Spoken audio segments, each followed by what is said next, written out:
Welcome to doctor Sweety Ayurveda classes. आज का topic है क्षार कर्म। तो क्षार कर्म क्या होता है? ये शल्य का एक बहुत ही ज़्यादा इंपॉर्टेंट टॉपिक है, ठीक है। और इसका आजकल क्षार सूत्र बनाकर काफ़ी इसका प्रयोग किया गया है। तो आज हम पढ़ते हैं क्षार कर्म। तो क्षार कर्म में आज हम ये जानेंगे कि क्षार कर्म होता क्या है, ठीक है। इसमें क्षार का निर्माण कैसे किया जाता है, कितने प्रकार का है, किसको हम क्षार दे सकते हैं, ठीक है, और किस तरह से इसको अप्लाई कर सकते हैं। तो ये सारी बातें आज हम इस टॉपिक में देखेंगे। तो सबसे पहले क्षार क्या होता है, सबसे पहले इसकी परिभाषा। तो क्षार क्या है? तत्र क्षरणात् क्षरणाद् व क्षारा।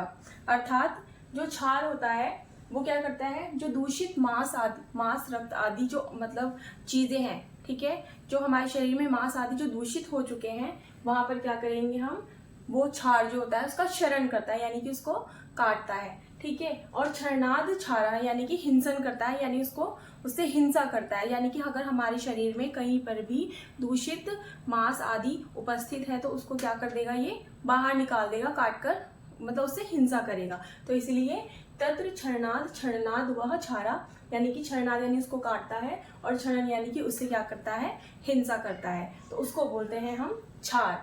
नेक्स्ट हमारा आता है प्राधान्य, यानी कि जो क्षार है, जैसे कि अभी हम सर्जरी शल्य कर्म है, शल्य कर्म के मतलब शल्य विज्ञान के अंतर्गत ही हम इसको पढ़ रहे हैं। तो क्या होता है, शल्य विज्ञान में शस्त्र कर्म जो है किया जाता है, ठीक है। तो वहां पर जो है मतलब औषधि के अलावा और जो सारी चीजें यूज की जा रही है उन सभी को उसमें क्या है, प्रायोरिटी दी जाती है। तो क्षार भी उसी में से एक होता है, तो इसका प्राधान्य है। जैसे हम औषध भी पढ़ते हैं, अग्नि कर्म पढ़ते हैं, रक्त मोक्षण पढ़ रहे हैं, ठीक है। तो ऐसे ही क्षार, यानी क्षार को क्यों प्रधान माना गया है, कहाँ पर क्षार को मतलब हम इसको प्रधान क्यों मान रहे हैं, तो वो आज हम वो इसमें देखेंगे। तो इसका श्लोक है, सुश्रुत ने इसका सूत्र स्थान में ही वर्णन किया है। तो क्या है, शस्त्र अनुशस्त्रेभ्य क्षारः प्रधानतम, यानी कि जो शस्त्र और अनुशस्त्रों से क्या होता है, क्षार प्रधान होता है। तो क्षार जो होता है वो शस्त्र और अनुशस्त्रों से क्या है, प्रधान होता है। छेद्य भेद्य लेख्य करणात्, यानी कि जो क्षार होता है, ठीक है, जो क्षार है हमारा वो छेदन भेदन और लेखन, इन तीनों ही कामों को क्या है, अकेले कर लेता है। नेक्स्ट इसमें है त्रिदोषज्ञ मतलब त्रिदोषज्ञ, यानी कि इसमें क्या होगा, अगर हम इसको मतलब पान करें अगर हम इसका, यानी कि अगर क्षार का अगर हम पान करते हैं तो वो क्या करता है, तीनों दोषों को, यानी वात पित्त कफ तीनों दोषों का है क्या कर देता है, उसका मतलब शमन कर देता है, यानी उसको दूर करता है, यानी तीनों दोषों को ही क्या कर देता है, शांत कर देता है, या उनको ठीक कर देता है। उसके बाद है विशेष क्रिया अवचारणाच, यानी कि अगर इसको विशेष रूप में, जैसे कि अगर इसको प्रयोग किया जाता है, जैसे यहाँ पे अभी हमने बोला था कि त्रिदोषज्ञात, यानी कि अगर इसको हम पान कर रहे हैं तो ये तीनों दोषों का मतलब क्या कर लेता है, तीनों ही दोषों को शांत कर देता है। तो अब यहाँ पर है विशेष क्रिया अवचारणाच, यानी कि जो मतलब आगे हम देखेंगे कि जो क्या है, क्षार है वो दो प्रकार का होता है। तो उसमें से एक है प्रतिसारणीय पानीय, यानी कि इसको एक्सटर्नली भी यूज किया जा सकता है और इंटरनली, यानी कि अब यहाँ पर जो सबसे मेन चीज क्या है, इसका विशेष जो मतलब इसका कर्म है, यानी कि विशेष रूप से ये एक्सटर्नली भी यूज किया जा सकता है और इंटरनल भी इसको यूज हम कर सकते हैं। नेक्स्ट अब आता है प्रकार, क्षार कितने प्रकार का होता है। तो क्षार जो है वो दो प्रकार का है। फर्स्ट है प्रतिसारणीय क्षार और फिर पानीय क्षार। तो प्रतिसारणीय क्षार जो है, यानी अगर हम लोकली उसका यूज कर रहे हैं तो लोकली एक्सटर्नल ही होगा। तो एक्सटर्नली जब इसका यूज करते हैं लोकली तो उसको बोलते हैं प्रतिसारणीय, यानी कि जैसे किसी चीज का प्रतिसारण करना, ठीक है, प्रतिसारण यानी एक्सटर्नली इसका यूज करेंगे। नेक्स्ट है पानीय। पानीय जो होता है वो फॉर इंटरनल यूजेस, यानी कि इंटरनली जो हम इसको यूज करेंगे, ठीक है। अब प्रतिसारणीय को भी मृदु मध्यम और तीक्ष्ण में डिवाइड किया गया है, वो हम आगे देखेंगे कि कैसे है। नेक्स्ट है इसमें योग्य और अयोग्य। अब जो प्रतिसारणीय और पानीय क्षार है ये इसके योग्य और अयोग्य कैसे होंगे। अब क्या है, कौन से लोग जो है इन क्षार का प्रयोग कर सकते हैं और कौन जो है इन क्षार को प्रयोग नहीं कर सकते हैं।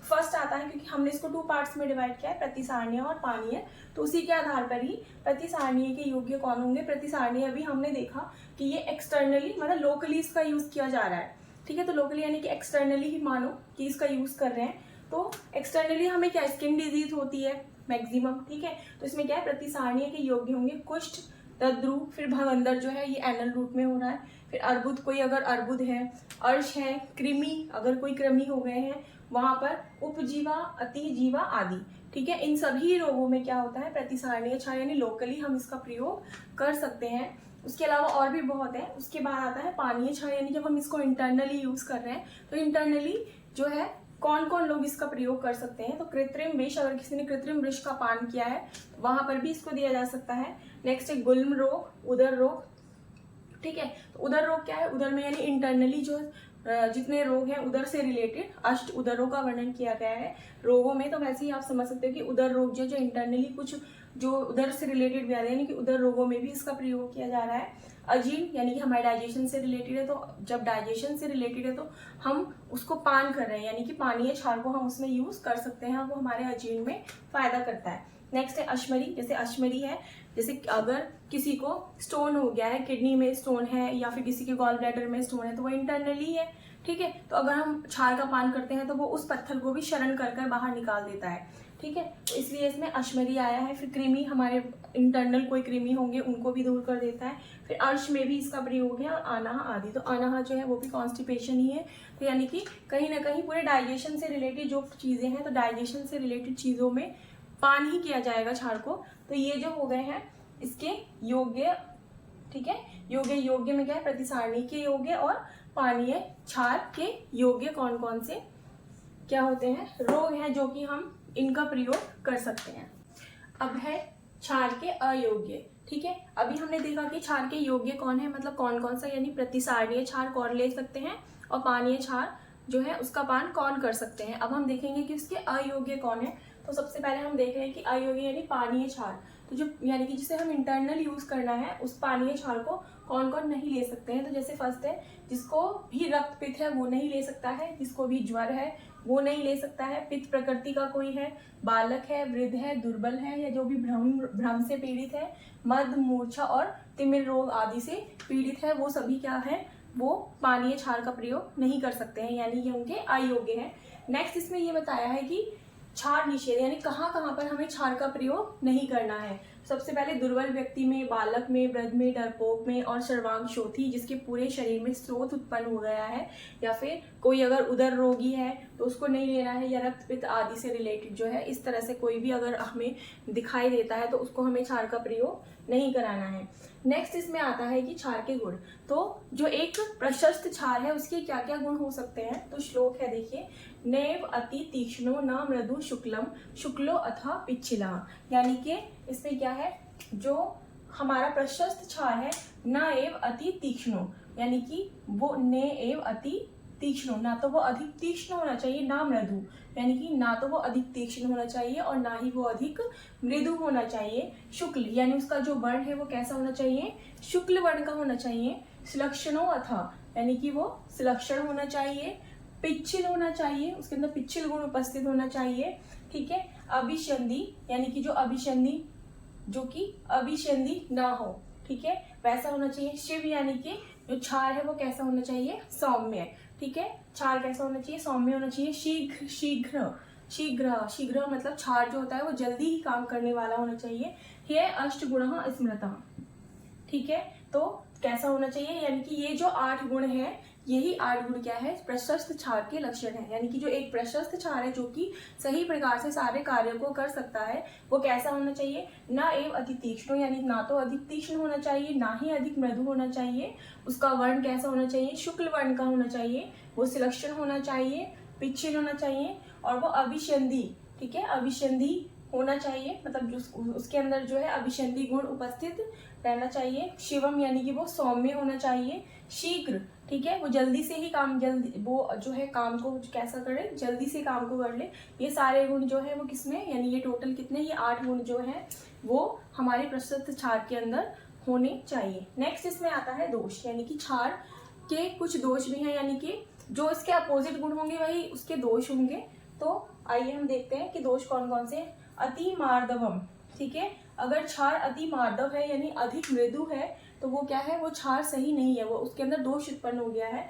श्वेतो यानी कि जो अधिक श्वेत है, यहाँ पे जैसे शुक्ल वर्ण का होना चाहिए, लेकिन अगर वो बहुत ज्यादा ही श्वेत वर्ण है उसका, तो क्या होगा, वो प्रशस्त, मतलब वो उसके अंदर दोष उत्पन्न हो गया है। फिर उष्णो, जो अधिक उष्ण है, तीक्ष्ण है, अधिक पिच्छिल है, ठीक है, जो ज्यादा ही पिच्छिल हो गया है। सर्पिता यानी कि जो बहुत ज्यादा क्या होता है, फैल जाता है, ठीक है, वो जो होते हैं इसके अंदर दोष उत्पन्न हो जाता है अगर वो सांद्र है, अपक्व है, यानी जिसका पाचन ना हुआ हो, और जो हीन द्रव्यता, ठीक है, यहाँ पर क्या है, हीन द्रव्यता। हीन द्रव्यता मतलब जब हम क्षार को बनाते हैं तो क्षार द्रव्य से ही बनाया गया है, तो जब हमने जो द्रव्य लिया है वो पहले से ही हीन था, यानी कि जब द्रव्य को लिया गया तो उस टाइम पर ही उस द्रव्य को सही प्रकार से नहीं लिया गया, यानी कि वो अपने जो रस पंचक है उसके गुण, रस गुण वीर्य विपाक से जो है उपस्थित, उसके अंदर संपूर्ण रूप से उपस्थित नहीं थे। ठीक है, तो अगर हम हीन द्रव्य से ही पहले ही हीन द्रव्य से क्या बनाएंगे, हम अपना क्षार बनाएंगे, द्रव्य ही हीन है तो वो क्षार कभी भी सही नहीं बन सकता है। तो ये सारे जो गुण हैं, ये सारे जो अगर इस तरह की क्वालिटीज हमें मिलती हैं तो वो क्षार, वो क्या हो गया है, वो क्षार में दोष को उत्पन्न करता है, यानी ये सब जो है क्षार दोष है। ठीक है, नेक्स्ट हमारा आता है क्षार निर्माण, यानी हमें क्षार का क्या करना है, क्षार का निर्माण। तो क्षार का निर्माण करने के लिए जो है, जैसे क्षार निर्माण विधि है, तो क्षार निर्माण करने के लिए सबसे पहले जो शरद ऋतु है, शरद ऋतु के अंतर्गत हमें उत्तम औषधि, जैसे यहाँ पे बताया था हीन द्रव्यता है, तो अगर हमें क्या करना है, हमें उत्तम औषधि का प्रयोग करना है। आपने और भी जब आपने भेषज पढ़ा होगा तो वहाँ पर भी देखा होगा कि जो औषध को संग्रह करने का एक पर्टिकुलर समय होता है और एक पर्टिकुलर तरीका होता है, तो उसी तरह से ही हमें उस पर्टिकुलर पूरे उसी तरह से, और जब वो जो द्रव्य है यानी जो ड्रग है वो पूरी तरह से वीर्यवान है, उस समय ही उसका प्रयोग हमें करना है। तो उस टाइम पे हम उस औषधि को लेंगे, जैसे हमें मानो अपामार्ग क्षार बनाना है, ठीक है, क्षार का निर्माण करना है तो अपामार्ग क्षार का ही निर्माण करना है, तो अपामार्ग का हम प्लांट लेंगे, उसका पूरा पंचांग यूज किया जाता है। तो पहले हम उस ड्रग को लाएंगे, उस पंचांग को लेके आएंगे, उसको सुखाएंगे, सुखाने के बाद क्या करेंगे, उसको उस पंचांग को हम जला देंगे, यानी जब वो सूख गया उसको पूरा जला देंगे, उससे हमें क्या मिलेगी, राख मिलेगी।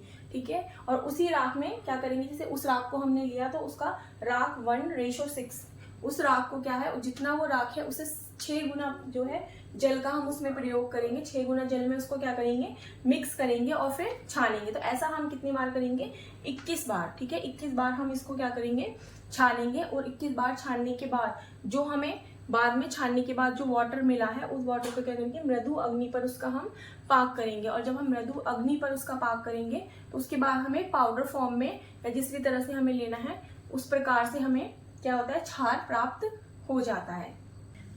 अब देखिए जब हमने अभी क्षार का निर्माण जब किया था तो क्या किया था, यहाँ पे पहले हमने शरद ऋतु में मतलब क्या किया, ड्रग्स को लिया जो कि पूरी तरह से सवीर्य अपने वीर्यों से युक्त थी, अपने जितने भी उसके जो रस पंचक थे उनसे युक्त थी, तो उस जो पर्टिकुलर द्रव्य है उसका हमने पंचांग लिया, उसको सुखाया, सुखाने के बाद जब हमने उसको जलाया, ठीक है, तो हमें जो राख मिली, जलाने के बाद उसके हमें जो क्या मिली, राख मिली, उस राख में 1:6 यानी कि भस्म और जल का रेशो 1:6 है, उसको हम प्रयोग करेंगे। ठीक है, उतना हमने उसमें मिक्स किया उसको, और देन उसके बाद उसे 21 बार हमने छान लिया। ऐसे ही सेम प्रोसेस हमने कितनी बार किया, 21 बार ऐसा प्रोसेस करने के बाद लास्ट में जो हमें छानने के बाद जो हमें जल मिला, क्योंकि क्षार जो होता है वो जल में क्या हो जाता है, मिक्स हो जाता है, यानी कि घुलनशील हो जाता है, उसके अंदर वाटर के साथ वो क्या हो जाता है, मिक्स हो जाता है, उसके अंदर वो सारे राख से सारी चीज़ें उसमें आ जाती हैं। तो उसके बाद क्या हो, जब हमने जो क्षनित द्रव है जो लिक्विड हमें मिला है उसे हमने मृदु अग्नि पर हमने उसका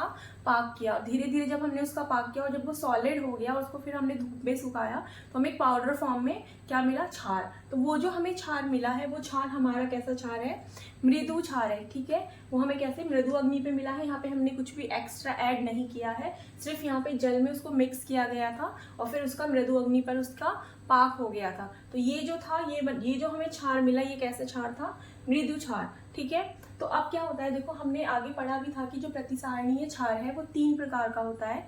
ठीक है, प्रतिसारणीय क्षार मृदु, मध्यम और तीक्ष्ण। तो मृदु क्षार तो हमें ऐसे मिल गया। ठीक है, अब नेक्स्ट हमारा आता है कि मध्यम क्षार कैसे बना। और सबसे पहली बात, जो मृदु क्षार है उसको सव्यूहिम भी बोला जाता है, उसका एक और नाम है सव्यूहिम। ठीक है, तो मृदु क्षार में क्या होता है, भस्म प्लस वाटर, सिर्फ भस्म और जो वाटर है यानी जल है वही मिला हुआ होता है। नेक्स्ट हमारा आता है कि जो मध्यम क्षार होता है, ठीक है, उसमें क्या होता है, जैसे हमने भस्म को जल में तो मिक्स किया, ठीक है, जल में हम मिक्स करेंगे, ठीक है, तो उसके साथ ही साथ में हम यहाँ पे जल शुक्ति, भस्म, शर्करा, शंख, नाभि, इन सबको क्या करेंगे, रक्त तत्व मतलब तप्त कर लेंगे, यानी इनको गर्म करके उस वाटर में या जो वो पर्टिकुलर हमें वाटर मिला है उसमें हम बुझाएंगे उसको। तो और उसमें जो है जो एक्स्ट्रा चीजें हैं उसकी मात्रा कितनी है, भस्म के अलावा 8 पल उसमें मात्रा उसकी मिलाई जाती है। फिर उससे जो हमें यानी कि यहाँ पर ये प्रोसेस जो है, जैसे यहाँ पर राख है, फिर उसमें हमने जल को मिलाया, जल को मिलाने के बाद जो यहाँ पर हमने यहाँ पर ये भी ऐड कर दिया, तो इससे क्या होता है, इसकी जो प्रॉपर्टी है, इसके अंदर संस्कार अनुवर्तन हुआ है, यानी संस्कार किया गया है इसके अंदर, जिसकी वजह से ये जो क्षार अब हमें जो मिलेगा, वो जो क्षार मिलेगा वो मृदु नहीं होगा, वो क्षार कैसा होगा, वो होगा हमारा मध्यम प्रकार का क्षार। ठीक है, और यहाँ पर जो एक्स्ट्रा चीजें मिलाई गई हैं वो 8 पल में मिलाई जाती है। नेक्स्ट हमारा आता है तीक्ष्ण। ठीक है, तो सेम ऐसा ही प्रोसेस है। तो यहाँ पर क्या होता है, भस्म के साथ वाटर तो मिलाया ही गया है, बट साथ में दंती, द्रवंती, चित्रक, लांगली, पुतीक, हींग आदि और भी द्रव्य हैं जिनको क्या होता है इसमें ऐड किया जाता है और इनको शुक्ति प्रमाण में ऐड करते हैं। ठीक है, आपको ये याद रखना है कि इसमें जो ड्रग्स मिलाई गई हैं, एक्स्ट्रा ड्रग्स जो है तीक्ष्ण में जो होती हैं शुक्ति प्रमाण में मिलाई गई हैं, और मध्यम जो है उसमें 8 पल में मिलाई गई है, यानी मध्यम प्रमाण का जो क्षार है उसमें कितना मिलाया है, 8 पल मिलाया है। ठीक है, अच्छा यहाँ पर एक चीज और है कि जब यहाँ पे जैसे भस्म के साथ हम जल ऐड करते हैं, जल को मिलाते हैं, तो क्या होता है, भस्म के साथ जल को मिलाने पर हमें मृदु क्षार मिलता है। ऐसे ही यहाँ पर अगर हम भस्म में जल की जगह पर यहाँ पर गोमूत्र मिला दें, ठीक है, यानी कि गोमूत्र ऐड अगर हम कर देते हैं तो वो भी तीक्ष्ण प्रकार का ही क्षार बनता है। ठीक है, अब जो तीक्ष्ण क्षार है उसे पाक्य भी बोला जाता है, यानी कि यहाँ पर मृदु और जो तीक्ष्ण है इसके दोनों के ही पर्याय हैं। जैसे मृदु का पर्याय है सव्यूहिम और तीक्ष्ण का है पाक्य। ठीक है, तो ये आपसे ऑब्जेक्टिव में क्वेश्चन पूछा जा सकता है कि किस मतलब कि इनका पर्याय क्या है। ठीक है, नेक्स्ट हमारा आता है क्षार कर्म। ठीक, क्षार कर्म में अब क्या है, क्षार कर्म, अब जैसे कोई कर्म है, ये पर्टिकुलर एक कर्म है, जैसे हम इसको पढ़ रहे हैं तो क्या है, ये एक कर्म है। तो कर्म में क्या होता है, पूर्व कर्म, प्रधान कर्म और पश्चात कर्म पाए जाते हैं। ठीक है, जब भी कोई एक प्रोसीजर होता है तो उसमें एक पूर्व कर्म होता है, प्रधान कर्म होता है और पश्चात कर्म भी होता है। तो ऐसे ही ये भी एक कर्म है, तो इसमें इसे भी 3 कैटेगरी में डिवाइड किया गया है, पूर्व, प्रधान और पश्चात कर्म। तो सबसे पहले इसमें पूर्व कर्म आता है, यानी कि जब भी कोई प्रोसीजर स्टार्ट होता है उससे पहले कुछ प्रिपरेशंस की जाती है, तो इसके अंदर भी वही सब कुछ ऐड किया गया है। जैसे रोमिदान में भी आपने पढ़ा होगा कि जैसे पूर्व, जैसे कि कभी जब भी कोई डिजीज होती है, हमें ट्रीटमेंट करने से पहले जब हम डिजीज को समझ रहे हैं तो हमें रोग और रोगी दोनों की ही परीक्षा करनी पड़ती है। तो यहाँ पर भी पूर्व कर्म के अंतर्गत व्याधि हम ये देखेंगे कि व्याधि योग्य है या नहीं है। ठीक है, यानी कि रोग की परीक्षा करेंगे और रोगी की भी यहाँ पर परीक्षा की जाएगी, जैसे कि उसके वाइटल्स चेक करेंगे हम रोगी के, क्या वो सही है या नहीं। जैसे अभी हमने इसमें आगे देखा था कि जो बालक हैं, वृद्ध हैं, उन लोगों में क्या है, इसको नहीं दिया जाता, यानी क्षार कर्म जो है बालक, वृद्ध आदि में, या जो कमजोर है या कोई डरपोक है तो उसके अंदर क्या करेंगे, हम क्षार कर्म नहीं करते हैं। तो यहाँ पर क्या है, उसके वाइटल्स चेक किए जाएंगे। पार्ट प्रिपरेशन, यानी पर्टिकुलर अगर हम जैसे प्रतिसारणीय क्षार का ही प्रयोग कर रहे हैं तो किसी पर्टिकुलर जगह पर हमें क्षार का प्रयोग करना है और मानो उस जगह पर हेयर्स है, ठीक है, तो उसको हमें रिमूव करना पड़ेगा। तो ऐसे ही पार्ट प्रिपरेशन किया जाएगा, पार्ट्स जो है उनको प्रिपेयर किया जाएगा। फिर वहाँ पर कोई इन्फेक्शन ना हो तो बीटाडीन का सॉल्यूशन या फिर वहाँ पे क्लीनिंग की जाएगी। ठीक है, फिर अगर हमें रिक्वायर है कि हमें एनेस्थीसिया, अगर कहीं पर लगता है कि हमें एनेस्थीसिया देना चाहिए तो हम वहाँ एनेस्थीसिया भी दे सकते हैं। फिर इस पे है संग्रह, यानी कि अब इसमें क्या है, जब अभी इसमें क्या है, जैसे बहुत सारे द्रव्य हैं, क्योंकि यहाँ पर जब भी कोई क्षार कर्म किया जाता है, अभी तो सभी चीज़ें मतलब अवेलेबल होती हैं। ठीक है, तो उससे कोई भी प्रोसीजर करने से पहले उस सारी चीज़ों को हमें इकट्ठा करके एक जगह रख लेना होता है। तो यानी कि हमें संग्रह, यानी जितने भी ड्रग्स हैं उनका हमें संग्रह करना है, जितने भी इक्विपमेंट्स की हमें ज़रूरत है, जैसे हमें क्षार कर्म करना है तो शलाका यंत्र की ज़रूरत पड़ेगी आगे। ठीक है, तो वो सारे इक्विपमेंट्स हमारे पास होने चाहिए, यानी कि जब हमें जिस भी चीज़ की ज़रूरत हो वो हमारे सामने अवेलेबल हो। तो इसीलिए व्याधि और संग्रह। फिर इसके बाद आता है हमारा प्रधान कर्म, यानी कि अब हम डिसाइड करेंगे, अब हमें अपना मेन जो हमारा क्षार कर्म है उसे हमें स्टार्ट करना है। तो सबसे पहले हमने जब व्याधि देख ली है कि हाँ व्याधि किस प्रकार की है, ठीक है, तो अब ना सबसे पहले यहाँ पे क्या करेंगे कि क्षार कर्म, यानी कि हमें क्षार लगाना शुरू करना है। तो जब हमने व्याधि को देख लिया है तो अगर व्याधि क्या है, इन तीनों दोषों में से किसी एक प्रकार की होगी, वातज, पित्तज या कफज। तो वातज व्याधि है तो वहां पर हमें पहले लेखन कर्म कर ले रहा है। अगर हमें लोकली कहीं पर क्षार का प्रयोग करना है तो सबसे पहले से मानो पर्टिकुलर किसी एक लोकल, जैसे मानो मेरे इस हैंड पे ही एक लोकली मुझे यहाँ पर क्षार अप्लाई करना है, तो वहाँ पे क्या, अगर यहाँ पर कोई भी वातज व्याधि है तो पहले यहाँ पर मैं लेखन कर्म, ठीक है, यानी थोड़ा सा स्क्रैपिंग कर लूंगी। ठीक है, थोड़ा सा उसको इस तरह से स्क्रैपिंग कर लेंगे, उसके बाद यहाँ पर क्षार का प्रयोग किया जाएगा। ऐसे ही पित्तज व्याधि अगर है तो वहाँ पे घर्षण किया जाएगा पहले, यानी वहाँ पे ऐसे स्क्रैच कर लेंगे, वहाँ पर क्या करेंगे, घर्षण कर लेंगे, फिर वहाँ पर क्षार का प्रयोग किया जाएगा। और अगर कफज व्याधि तो वहाँ प्रक्षालन यानी कि छोटे छोटे से कट या छोटे छोटे से वहाँ पर हल्के से वहाँ पर प्रक्षालन की जैसे लगा लिया जाएगा। उसके बाद वहाँ पर क्या करना है, हमें क्षार का प्रयोग।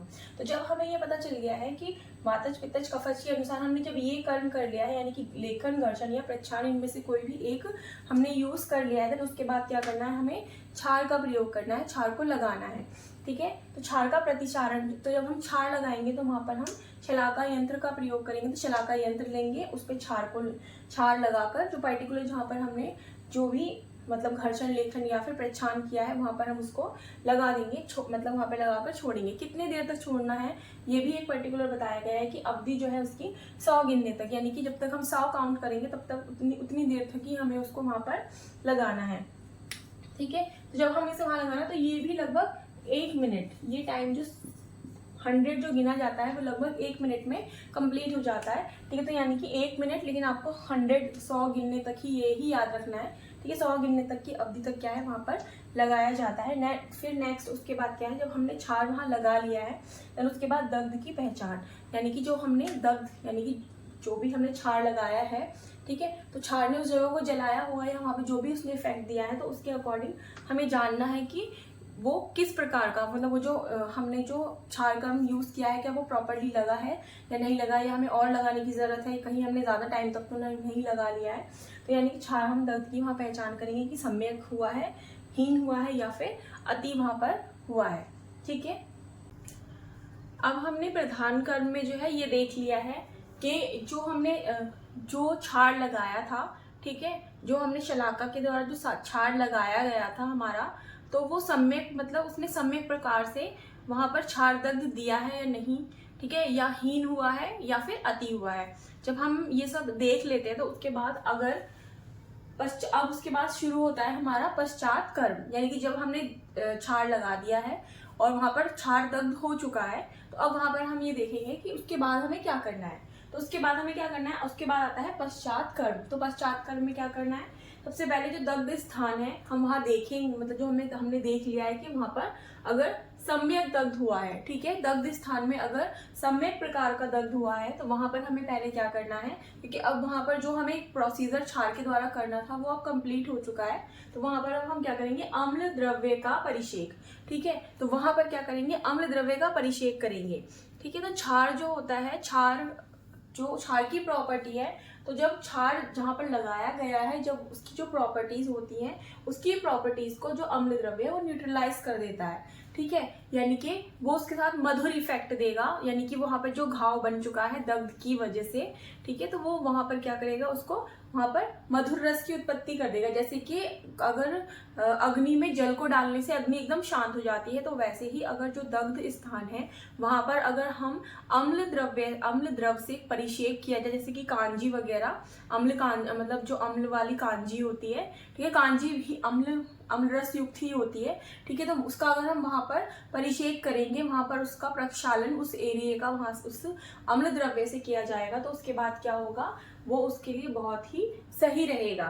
ठीक है, देन उसके बाद क्या होगा, वहाँ पर हमें, क्योंकि अब वहाँ पे क्या है, हमने उसको साफ कर दिया है उस पर्टिकुलर एरिया को, अब वहाँ पर हम क्या करेंगे, एक लेप लगाएंगे। ठीक है, वहाँ क्या करेंगे, एक लेप। तो वो जो लेप लगाएंगे हम, वो लेप किसका बना, उसमें क्या क्या चीजें मिक्स होंगी, घृत होगा, तिल, ठीक है, तिल जो है वो होगा, और मधुयष्टि। ठीक है, तो वो जो लेप है, यानी कि जो वो व्रण सा जो बना है, उसका लेपन या उसका रोपण करने के लिए हमें घृत, तिल और मधुयष्टि का लेप वहां पर लगाना है। ठीक है, तो ये तो बात हुई अगर सम्यक दग्ध है। ठीक है, अगर वहां पर सम्यक दग्ध नहीं हुआ है, इसका मतलब क्या हुआ है, वहां पर या तो हीन दग्ध हुआ है या अति दग्ध। तो सबसे पहले यहाँ पे हम थोड़ा सा यहाँ देख लेते हैं कि सम्यक दग्ध के क्या लक्षण होते हैं, तो और हीन दग्ध के क्या लक्षण है और अति दग्ध के क्या लक्षण है। अगर हीन दग्ध है तो वहां पर हमें कैसा ट्रीटमेंट करना है, या हम वहां पे क्या उपचार कर सकते हैं, हमें क्या करना चाहिए, और अगर अति दग्ध है तो वहां पर हमें कैसे क्या उपचार करना चाहिए।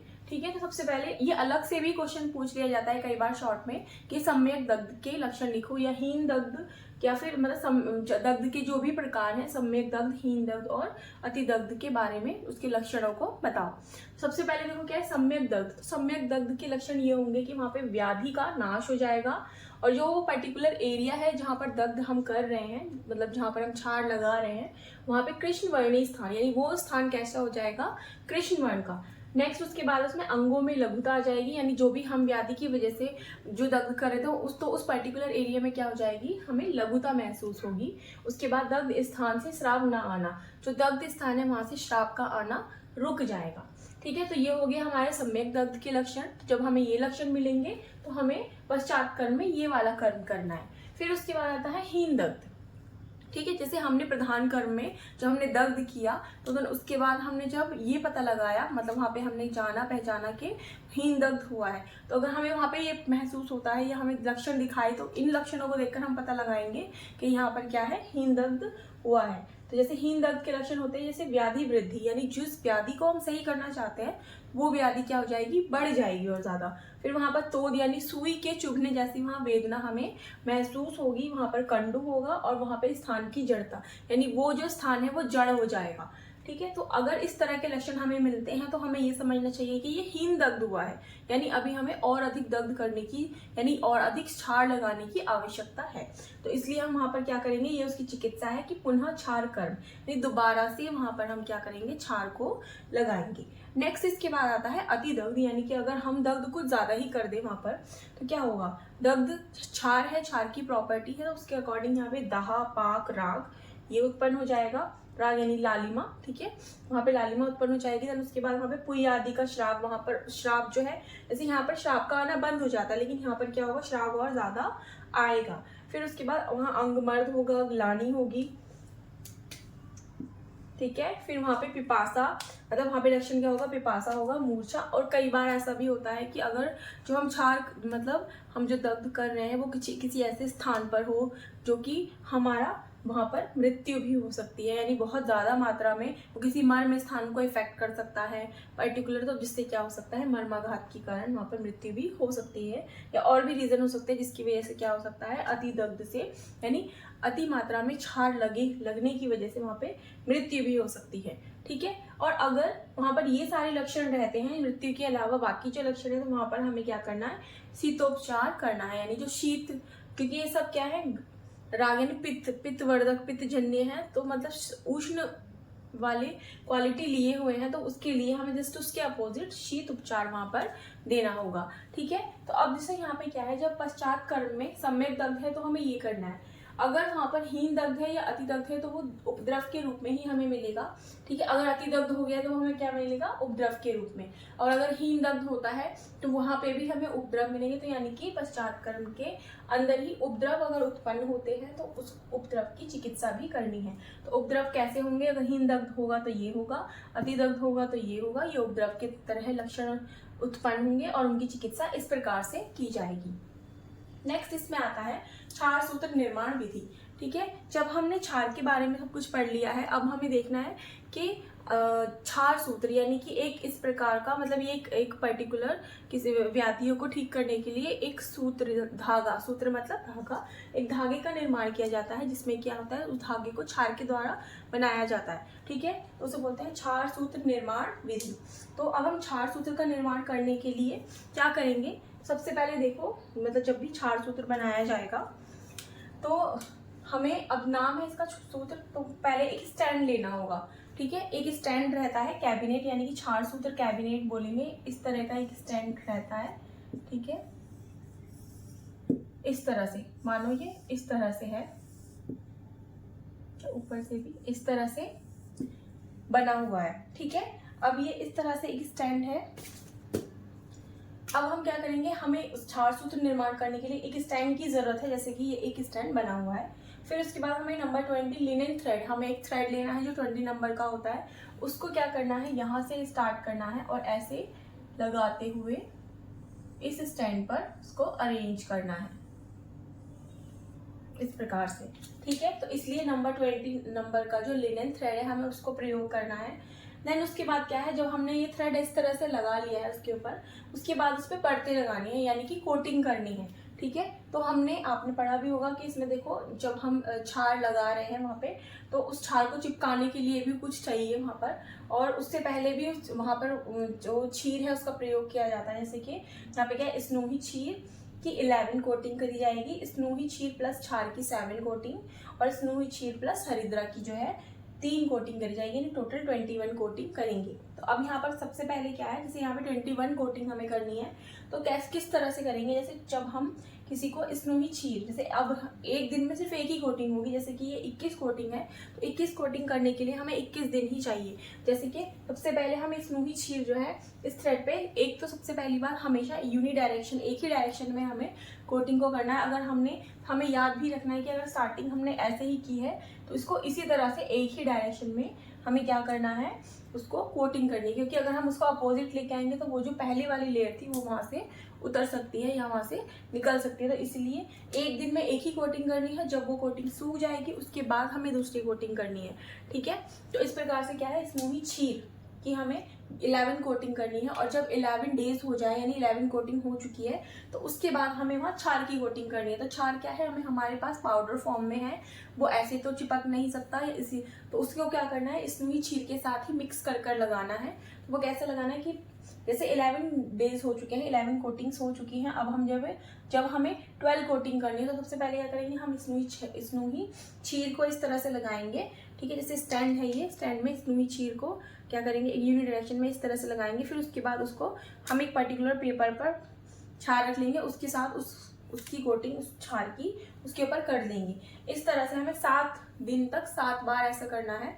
फिर उसके बाद नेक्स्ट हमें हरिद्रा की कोटिंग करनी है। तो हरिद्रा की कोटिंग करने के लिए भी, मतलब हरिद्रा को उस पर लगाने के लिए भी हमें स्नोही छीर पहले लगाना है, फिर उसके बाद उस पर हरिद्रा का जो चूर्ण है, हरिद्रा का पाउडर है, उसकी उस पर कोटिंग कर देनी है, मतलब उसके अंदर उसको घुमा देना है ताकि वो उस जो छीर है उसके ऊपर वो हरिद्रा चिपक जाए। तो इस प्रकार से टोटल 21 कोटिंग है। तो छार सूत्र जो है इसका प्रयोग कहाँ किया जाता है, अर्श में, भगंदर में, अर्बुद में, पाइलोनीडल साइनस जो होता है वहाँ पर भी क्या होता है, छार सूत्र का प्रयोग किया जाता है। ठीक है, छार सूत्र के बाद इसमें जो है, मतलब छार कर्म के अंतर्गत हमने यह के देखा सबसे पहले कि छार कर्म के अंतर्गत जो है छार को 2 भागों में डिवाइड किया गया था। पीने के लिए भी उसका यूज़ किया जा रहा था, लोकली इसका एप्लीकेशन भी हो रहा था। फिर छार से छार सूत्र भी बनाया गया।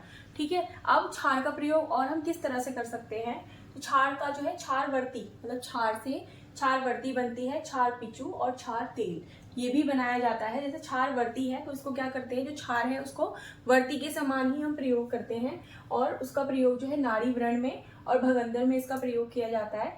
ठीक है, क्योंकि भगंदर में क्या है, रूट बन जाता है अंदर, तो वर्ती को वहाँ डाला जाता है ताकि वो छार वहाँ पर अपना प्रॉपर्टीज अपने उससे क्या कर सके, वर्क कर सके। नेक्स्ट आता है छार पिचू। तो पिचू का मतलब वही है कि पर्टिकुलर कहीं पर ऑयलेशन होना।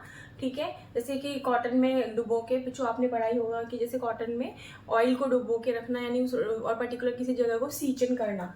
ठीक है, तो इसमें क्या होता है कि छार पिचू में होता ये है कि यहाँ पर मोटे कपड़े से बनता है, यहाँ पे जो पिचू बनाया गया है वो मोटे कपड़े से बनाया गया है, और उस मोटे कपड़े में क्या होता है, छार और छार तेल में भिगोकर उसको रखा जाता है। उस मोटे कपड़े को क्या करते हैं, छार में और छार तेल, ठीक है, छार तेल भी बनाया जाता है। ठीक, तो उसमें क्या होता है, छार और छार तेल में भिगोकर उसको रखा जाता है, और फिर इसका प्रयोग हम दुष्ट व्रण में कर सकते हैं, या फिर जितने भी जैसे योनि रोगों में भी इसका प्रयोग किया जाता है। नेक्स्ट इसके बाद है इसमें छार तेल। तो छार तेल का भी प्रयोग किया जाता है, मतलब विभिन्न प्रकार के द्रव्यों से मिलकर छार, जो कि क्षारीय प्रॉपर्टी की होती है, उससे क्या होता है, तेल का निर्माण किया जाता है, उसी को ही छार तेल बोलते हैं। और छार तेल जो है वो कर्ण रोगों में स्पेसिफिक जो है वहाँ पे बहुत जगह पर इसका यूज हुआ है, जैसे कर्ण बाधिर्य में, कर्णाद में, कर्ण कृमि में, कर्णशूल आदि रोगों में इसका प्रयोग किया जाता है। तो ये ओवरऑल हुआ छार कर्म। अगर आपको मेरा वीडियो अच्छा लगे तो मेरे चैनल को लाइक, शेयर एंड सब्सक्राइब करें। Thank you.